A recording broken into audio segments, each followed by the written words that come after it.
Hello guys, welcome back to the channel Concept of Laws.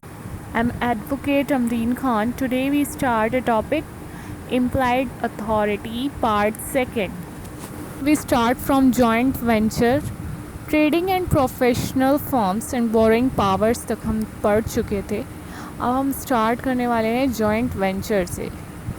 Section 19 के sub section 2 के close H कहा गया है कि देखिए, अगर कोई पर्सन है जो कि पार्टनर है तो उसको कोई इम्प्लाइड अथॉरिटी नहीं है, उसके जो अदर पार्टनर हैं उससे उसको कोई इम्प्लाइड अथॉरिटी नहीं है कि वो एक नए बिज़नेस में, दूसरे किसी बिज़नेस में पार्टनरशिप करे किसी और पर्सन के साथ में.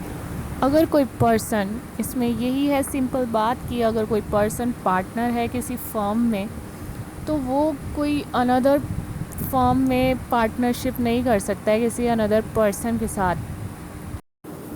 बट यहाँ पर ये कहा गया है कि जो पर्सन है वो फर्म को एंगेज कर सकता है सिंगल ट्रांजैक्शन में किसी अनदर पर्सन के साथ. किस पर्पस से? Sharing its profit. तो ये जो है एक डिफरेंट थिंग हो गई. It is something different from entering into a partnership. For example, एक केस था मन वर्सेस डार्सी 1968. इसमें जो डिफेंडेंट होता है, डिफेंडेंट कौन होता है? जिस पर केस किया गया है. तो जो डिफेंडेंट था वो एक बिज़नेस करता था, बाइंग एंड सेलिंग पोटैटोज़.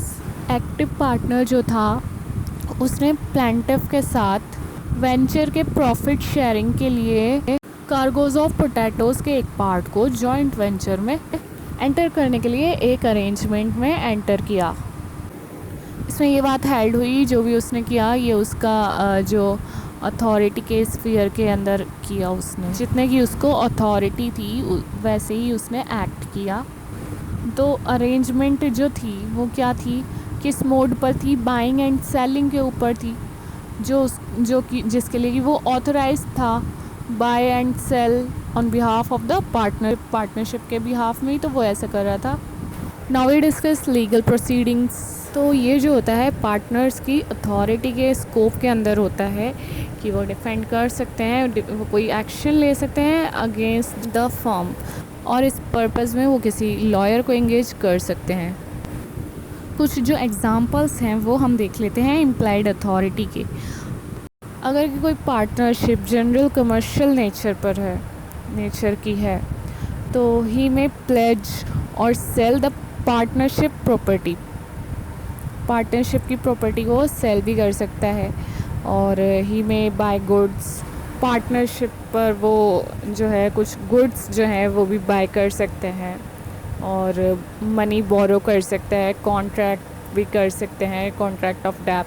मान लीजिए कि जैसे ही कोई पार्टनर है वो कोई एलिफेंट हायर करता है इस फॉर्म के पर्पस से. और जैसे कि उसका जो पर्पस था वो क्या था? ट्रैपिंग वाइल्ड एलिफेंट्स, जो कि फॉर्म का बिजनेस था. और जब वो एलिफेंट हायर करता है और वो एलिफेंट क्या होता है कि मर जाता है, तो इस चीज़ में कौन लायबल होगा? फर्म लायबल होगी. ये इम्प्लाइड अथॉरिटी हो गई ना, उसने फर्म के बिज़नेस के पर्पस से एलिफेंट हायर किया था. और जब वो एलिफेंट मर गया है तो क्या कौन लायबल होगा? वो पार्टनर लायबल नहीं होगा, फर्म लायबल होगी. Now we discuss partner acting in self interest. अब मान लीजिए कोई पार्टनर है वो जो कोई जैसे मनी बोरो करता है, बट वो बिज़नेस के पर्पस से नहीं करता है कि जो फर्म का बिज़नेस है उस पर्पस से नहीं करता है, वो किसी थर्ड पर्सन के लिए करता है, या फिर वो खुद के इंटरेस्ट के लिए करता है, सेल्फ इंटरेस्ट. ठीक है, तो यहाँ पर क्या होगा अगर इसमें कुछ ऐसा होता है तो किसको स्यू किया जाएगा? कौन लायबल होगा? यहाँ पर पार्टनर लायबल होगा, फर्म लायबल नहीं होगी. अब जैसे ही मान लीजिए payment by a partner of a personal debt from the funds of the firm, तो firm does not bind the firm. ये जो उसका एक्ट है ये जो है फर्म को बाइंड नहीं करता है. तो फर्म क्या कर सकती है, firm can recover back the money. Now we discuss restrictions on implied authority. अब मान लीजिए कोई एक पार्टनर है जो कि ऐसा कोई एक्ट करता है जिसके लिए वो प्रोहिबिटेड है, बट चाहे उसको इम्प्लाइड अथॉरिटी है, वो जो उसका एक्ट है इम्प्लाइड अथॉरिटी के अंदर आता है, पर वो प्रोहिबिटेड है ना उस एक्ट को करने के लिए।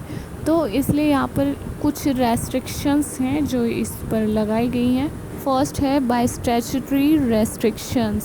Statutory restrictions are imposed by section 19 subsection 2, जो कि हम डिस्कस कर चुके हैं प्रीवियस वीडियो में।